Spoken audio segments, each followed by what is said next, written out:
大家好，今日嚟到東倫敦 Royal Arsenal Riverside。Woolwich 係位於倫敦東南面，整個社區發展已經有15年啦。Crossrail 即係 Elizabeth Line 啦，亦喺屋苑入面。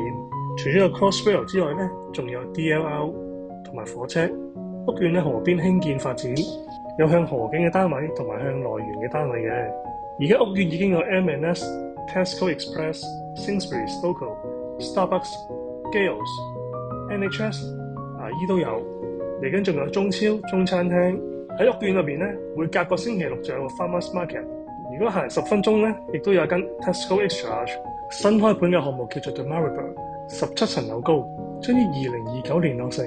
依家賣緊1房同埋2房，一房係英鎊48萬5起啦，2房就係英鎊65萬5起嘅。咁另外 Surface Charge 就係4磅8每平方尺，每一年去計啦。咁另外都有車位嘅，咁車位就係35,000磅一個嘅。咁講個交通啦，如果由 Woolwich 去 Canary Wharf 大約8分鐘，去 Liverpool Street 就15分鐘，去 Bond Street 就23分鐘。如果去機場希斯路機場咧，只係1個鐘，亦都唔需要轉車嘅。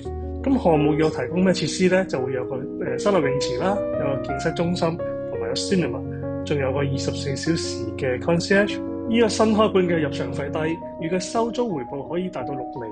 快啲搵我哋約時間睇樓啦！如果想要更多嘅資料，歡迎聯絡我哋。